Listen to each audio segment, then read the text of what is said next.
Hi, everyone, and welcome to our webinar. My name is Marissa Adams, and I'm the marketing manager here at TraceSecurity. If you have any questions throughout the presentation, feel free to drop them in the chat, and we'll answer as many as we can at the end during Q&A. We will be sending out the slides and recordings to all attendees next week. To get us started, I wanted to introduce TraceSecurity and give you some background on our expertise in information security.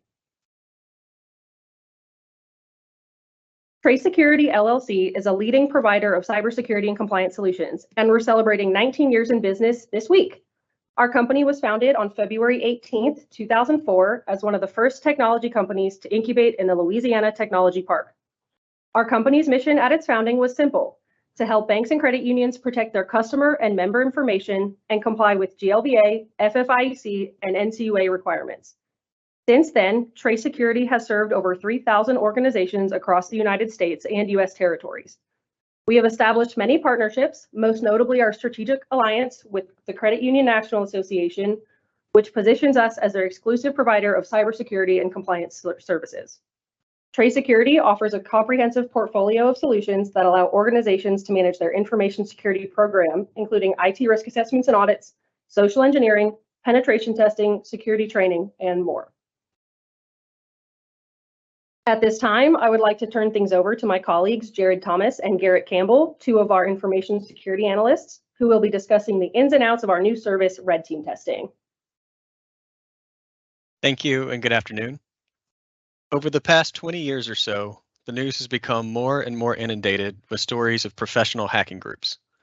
Teams of people working together to steal money, steal data that can be sold on the dark web, or extorting businesses directly with ransomware.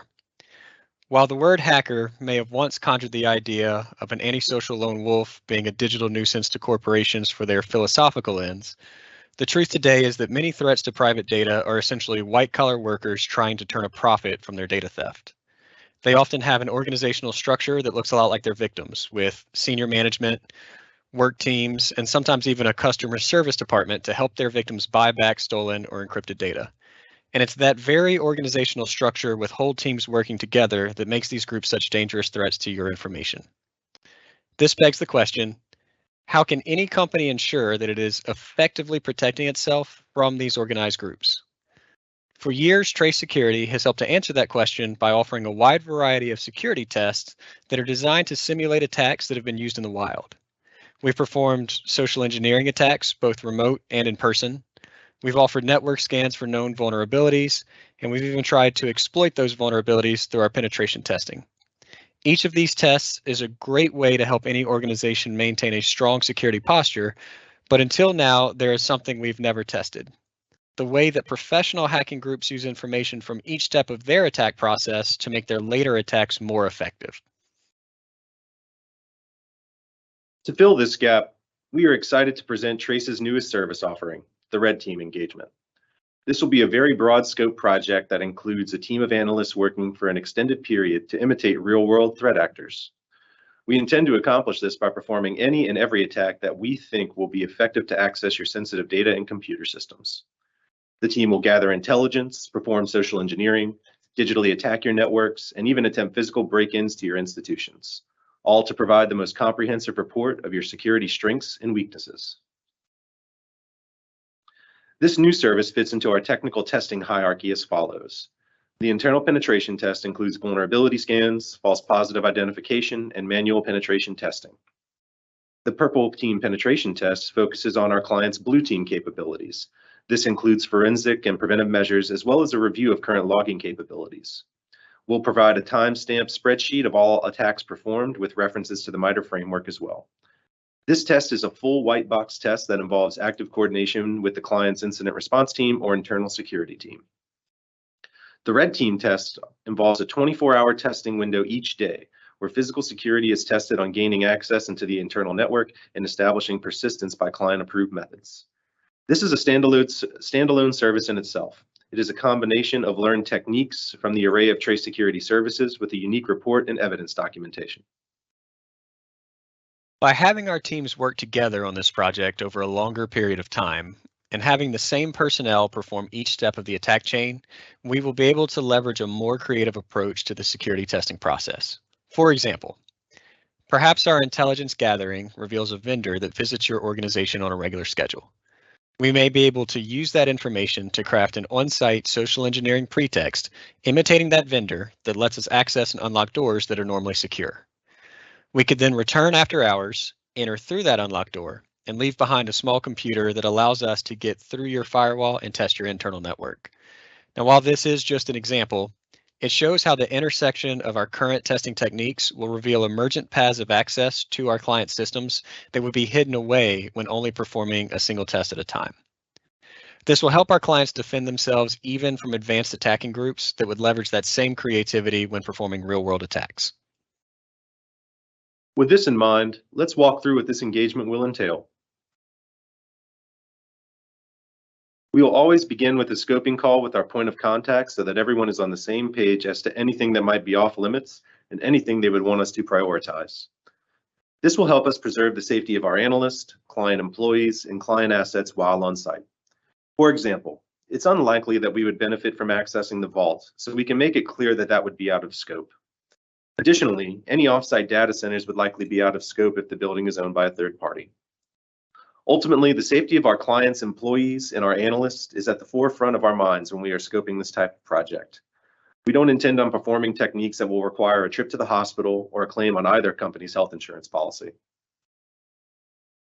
After scoping, the actual engagement will begin with an extended period of intelligence gathering.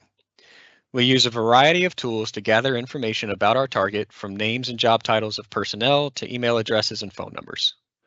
From there, we will kick off remote phishing tactics. Using the information we're able to collect from our initial intelligence gathering, we will be able to craft spear phishing campaigns that target specific personnel. Now, unlike our current phishing service, we won't just be looking for how many employees fall for our pretexts. We'll also be asking for more information from our targets. For example, we may call our target employees and extract information about how many employees they have working in their IT department. We'll try to get names and contact information, and we may learn about service vendors that we can impersonate. And of course, we'll try to capture login credentials and access target systems. From there, we move on to external penetration testing. The red team version of this service will look very similar to our current black box pen testing services. This means that the only information we will have going into the project will be what we can find ourselves. So no IP addresses, no whitelisting, and no credentials will be available to us unless we've discovered them through our intel gathering. But unlike our standalone pen test, we will be able to leverage anything we learned from the phishing campaign to attempt logins to systems that are exposed to the public internet. Once we've taken our time gathering all the information we can remotely, we will move into the on-site portion of the engagement. Our analyst team will begin staking out the facilities for any procedural habits we can exploit. We'll monitor opening and closing procedures, set or staggered lunch schedules, and any other opportunities presented when there may be fewer employees present. Lunch is not the only time we will scope out the building and normal procedures. We will also check opening and closing routines as well. Additionally, we'll verify the information we gathered remotely to ensure our target's normal business routines, familiar positions of authority, interior layouts, and physical security configurations match our expectations. While we continue our information gathering campaign, we will begin covertly setting up our on-site attacks. We may attempt to penetrate wireless networks from our target's parking lot or some other inconspicuous space. And we may try to use the wireless network to capture more passwords. Once we've prepared as well as we possibly can, it will be time to attempt physical intrusions of the facilities. This will likely start with daytime social engineering attempts. Similar to our on-site social engineering engagements, our primary goal will be to gain access to non-public areas of the building. However, for the red team engagement, we will be targeting server rooms and network closets with the intent of plugging in devices that will enable us to further access sensitive computer systems. Finally, we will explore ways we can physically enter the buildings after hours to plant our testing equipment on the internal network if we're unable to do so during the day. We'll be focused on non-destructive testing, so no throwing a brick through a window or drilling holes in your doors. Instead, we'll be using bypass techniques such as removing hinge pins or using tools to manipulate interior door handles from the outside of those doors. And while we perform these tests, we'll also attempt to neutralize any alarms that would alert police or security teams. Once we've gained access to the internal network, either through physically planting a device or through external penetration testing, we will use all the information we've gathered to establish persistence. If we are able to implant the device, we will begin our normal internal penetration testing procedures. If we are not able to bypass security configurations with a device implant or other method, then we will not perform initial testing, and it will be noted on the report. When access is obtained, we will include any findings in our reports along with our expert recommendations for vulnerability mitigation purposes. If organizations include workstations in the destruction scope, then that opens up the opportunity for advanced real-world tactics in addition to the physical implants. This will not be encouraged for all prospective clients during scoping, but will be determined more in the future consultation of the service. As with all of our services, at the end of the engagement, we will deliver a comprehensive report to our clients that includes each attack we attempted, what tools we utilized, and an analysis of the vulnerabilities we found. The report will include evidence of our testing, like screenshots and photographs. We will also provide a criticality assessment of any findings with rankings that include no vulnerability found, vulnerabilities that we found but couldn't exploit, vulnerabilities that enabled exploits at later testing phases, and vulnerabilities that led directly to a compromise. As with all of our reports, we will include an explanation of how each vulnerability we found could be used against our clients, even if we didn't exploit them directly. We will also provide recommendations on how to mitigate each one. Now, at this point, you may be asking, would this service be of value to my company? And that's a valid question. Because this engagement will continue over an extended period of time, it will require more resources from our client security teams than any of our individual service offerings. Typically, our clients will only have a single employee who is aware of our testing schedule, and we expect to trigger security teams and incident response procedures during the engagement. With that in mind, we recommend the service for organizations that have already established mature security postures. The organizations that will see the most value here are those that have already done social engineering engagements and penetration tests for multiple years in the past, and they have used those tests to develop innovative security postures with custom environments and strong physical and information security programs. So what will we expect from our clients during the red team testing engagement? Our primary recommendation is only for a single point of contact to know that the service is going on. Even upper management should be unaware when the testing is live. This will allow for the most realistic experience for your internal employees. Another recommendation is for us to have as much freedom as possible to operate. We have designed the red team engagement to involve a more carte blanche approach with the tools and tactics we will use to perform a successful test. Custom spear phishing emails, more intense information gathering, and 24-hour building access are just a few sophisticated techniques we are including in this service. By giving us more freedom and time to gain access to your business facilities, the organization's performance will reflect considerably well on the report if we are thwarted in our attempts to gain access.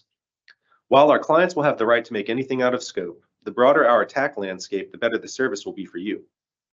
Essentially, this service is designed for the organization that understands the need to invest in security early and often, so that they never show up on the news as the next major data breach. Now that we've described the layout of the red team service, you can see how each piece builds upon the others to provide a more complete view of an organization's information security posture as a whole. By interconnecting our core services, we will find additional security holes that may not be revealed in standalone services. Ultimately, we are looking forward to this service further identifying physical and technical security misconfigurations that bad actors can use, as well as to give more insightful and interesting findings to our clients. We hope that you are as excited about this new service as we are, and that you enjoy the service when you choose to attempt it. It is our hope that this presentation has piqued your interest, and we look forward to our discussions with you in the future. Thank you all so much for your time, and we're going to go start getting into questions from the chat, and feel free to keep submitting and we'll get to as many as we can.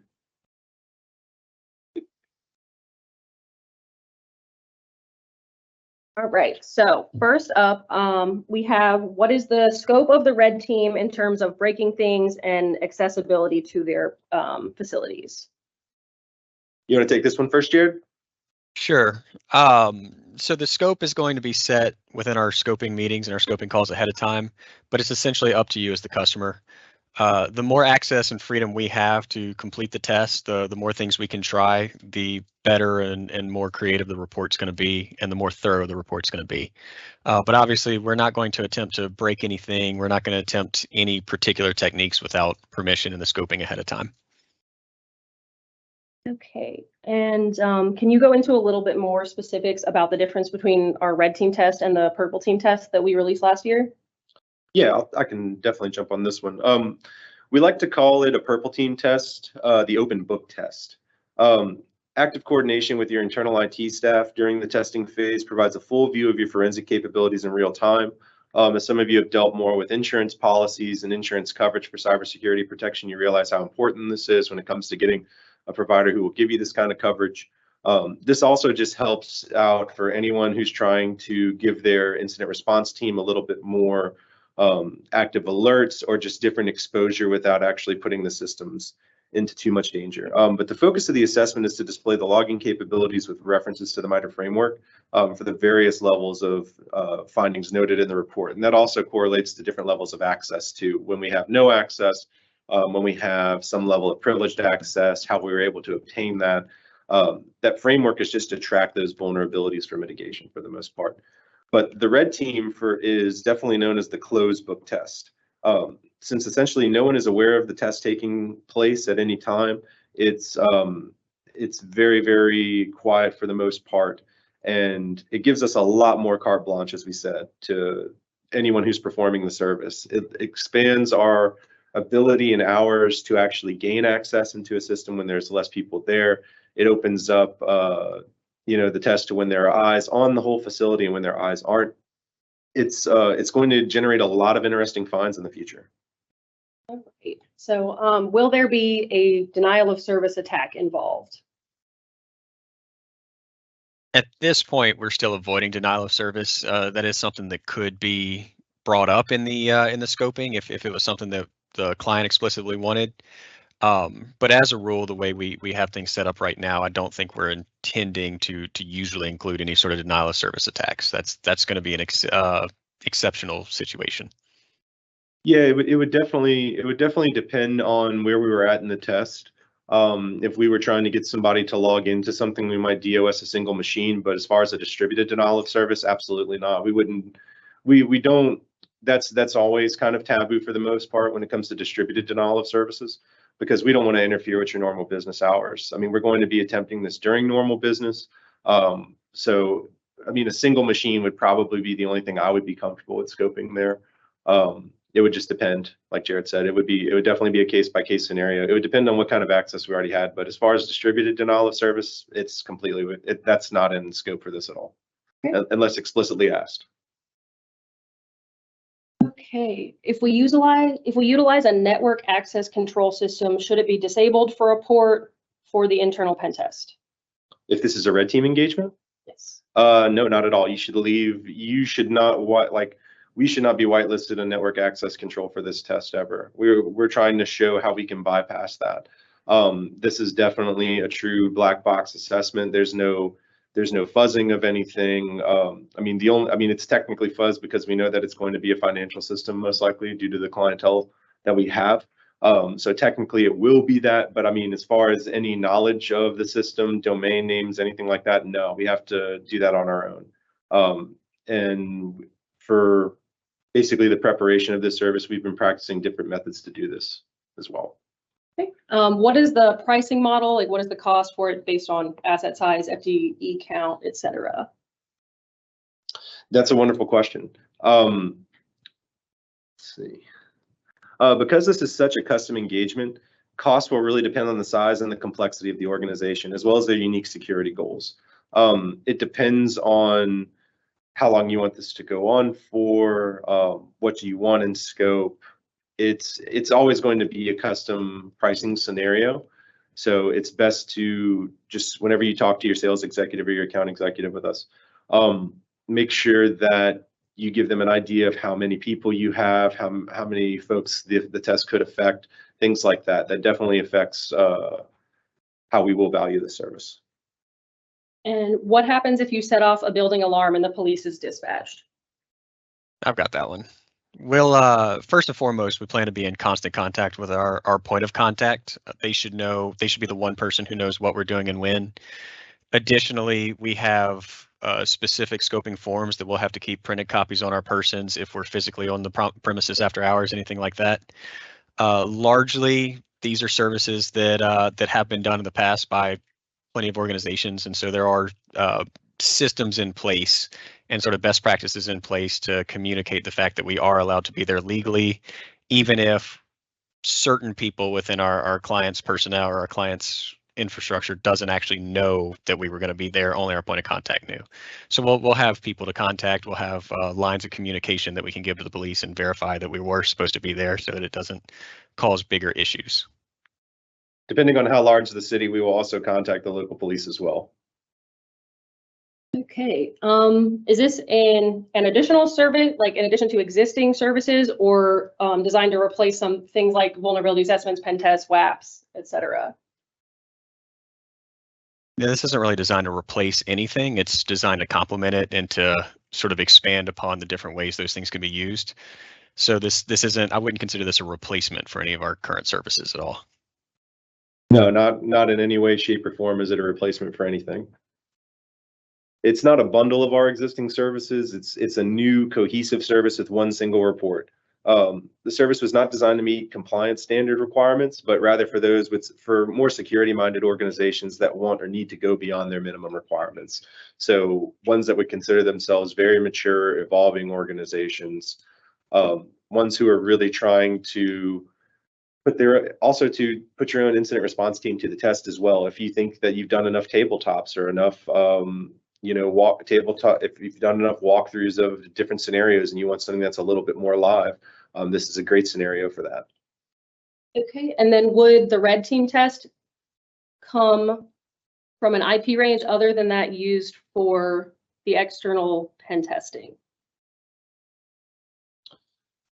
Say that one more time. Would the red team come from an IP range other than that used for the external pen testing? No, most likely not. It would be what we could find through black box testing. We'll have one person who's aware of that. If we find things that don't belong to an organization, our one point of contact would tell us that or research that for us to make sure that we're not going out of bounds with anything. But if we can disclose internal IP addresses from confirmed external host, I mean, we'll try to see how far we can get from there. I guess one thing to consider that's might be a little different from a black box external pen test is we're going to, obviously we have to verify that anything that we're testing does belong to our contacts, our clients. But outside of that, again, we're going to try to keep as many different IPs in scope as we can. If there's anything that our clients expressly state is out of scope for any reason, we'll respect that, but we'll request that anything we find, we'll try to attack it if they'll allow us to. As opposed to our standard EPTs right now, which largely the client sets the scope and dictates to us what is and isn't out of scope pretty early on in the process. Yes, our current EPT is a full white box test where we get full knowledge of that. This we would have to do our own information gathering and then get our only point of contact who's in knowledge of the test to verify what we found belongs to them. Someone asked if this would level them up on their cybersecurity maturity level. That wouldn't be for us to decide. In our opinion, absolutely. If you can give us a 24-hour window over a 5 to 7 day period, yeah, I mean I think that shows that an organization is very stout. Maturity decisions usually come. The decision to move to something will always come from the internal side of things. But if you think that you can stand up to this and you want to start holding yourself to a higher maturity level, absolutely. I think this is a great litmus test for that. Okay, and is there a follow-up testing to confirm remediation has been completed appropriately after the red team engagement? There's nothing currently planned for that. We could definitely work something out if you wanted to do it for multiple years or something like that. That would have to be determined with our account executives. But there's nothing included standard, no. Okay. Would TraceSecurity's network scanner VM be leveraged during the external black box pen test? No. Oh, go ahead, Garrett. No, we wouldn't. I mean, if we were going to do it externally, we wouldn't be using the network scanner to tunnel in at all. We'd be doing different methods. Okay. So back to the the source IP address. They're asking if we would be attacking from the same IP addresses as we do for our normal pen testing. I think we misunderstood that question a little bit. Not necessarily.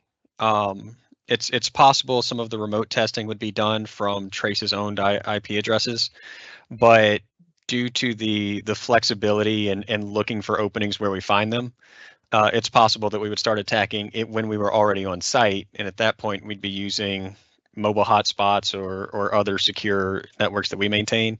We may or may not VPN back to Trace if we need to, if Trace's IPs were to trigger or specifically be whitelisted, and we felt that was going to interfere with the actual results of what we were trying to accomplish, we may be using different IP addresses. We largely are trying to imitate real-world attackers here.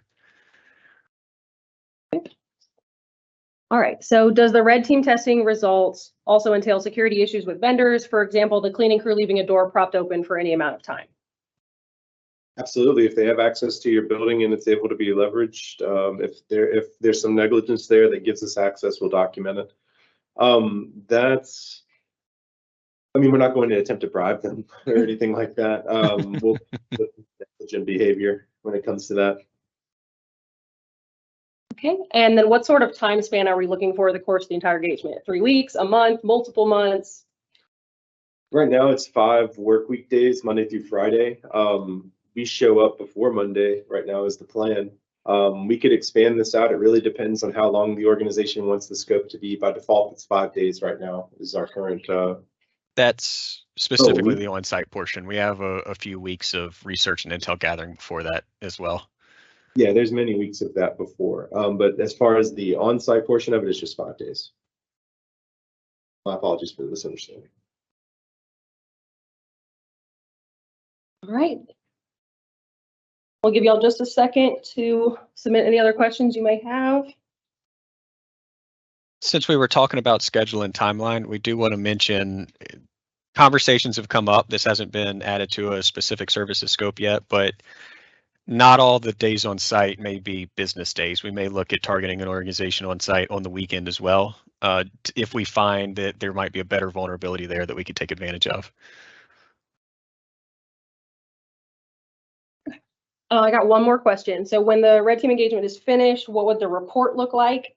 They asked for an example, but we do have, just so they know, we do have sample reports available. If you reach out to us directly, we can email you a copy of that so you can see what that would look like on your end. But if you want to, I'll let you kind of describe the report if you'd like. Yeah, it has an executive summary. There will be it has multiple executive summaries for the most part. There will be a physical section briefing, and then there will be a full technical section included in that with details on both aspects of that below. Evidence will include screenshots, anything we're doing electronically, and then photographs if we're doing something in person. And then our standard practice isn't going to change as far as anything we take advantage of is still going to get recommendations on how to mitigate that. So it's not just, we're not just coming in, getting as far as we can and going, here, your security is broken. We're going to come in with advice on how to mitigate the specific things we took advantage of as well. All right, I'm getting another question about how this differs from purple team. So you want to go over that again? Yeah, absolutely. A purple team is more of an open book test. There's a lot more active coordination with your internal IT staff during this kind of testing. It's more, we have to create more timestamps for everything that we perform during this type of penetration test. So there's discussions during the pen test of what they can actively see. There's a spreadsheet once the test is over that is submitted to the organization where they have to identify what they were able to detect, if they get an alert for it, if they actually generate a log for it. That's the real focus of that purple team test right there. The red team test is more of a closed book test when you look at it comparatively. There's really only one person who's aware of the testing. It has a 24-hour scope to it. We can try to get into the building after work hours. There's not a lot of governors besides what you're okay with us doing and the type of things that could be destroyed. It's a lot more open. and it's about seeing how well you are against a persistent attack. All right, and then can you speak more to the extent of the methods you'd be using to try to physically gain access into building locations after hours? It would depend on the building. We've gotten certain tools and we've researched certain methods. If RFID is in place, if RFID is not in place, we'll look towards physical lock issues or just building installation issues. Anything that we can take advantage of. Like with each one, it really depends on what's currently in place. You know, if you were to scope one out tomorrow, I would take a look at what Google Earth had around there and what I could see, and then I would start making decisions from there until I actually could be on site. But a lot of it would just depend. We usually have a couple months to prepare for these, so we would scope it out and then decide what to do from there. We would see what pictures you have available of your facilities already. Also, what Garrett's saying, it's hard to get into specific details because each building's security weaknesses are going to be varied pretty wildly, but we're going to be looking for things that are taking advantage of, you know, when somebody installed a security system or when somebody installed locks, did they do it in a way that left things obviously vulnerable? Or are there things, for example, interior door handles and crash bars because of fire safety codes, things like that? Are there things in those ways that that our clients have stayed in compliance with exit strategies and getting out of the building quickly and safely, have those left vulnerabilities where somebody can get in quickly without having to damage anything? So it'll be a lot of what's called bypass techniques, right? Going around the secure places without damaging anything. Thank you guys so much. And of course, please reach out to us if you have additional questions or you think of something later. And yeah, we're looking forward to talking to you guys more about our new red team testing service.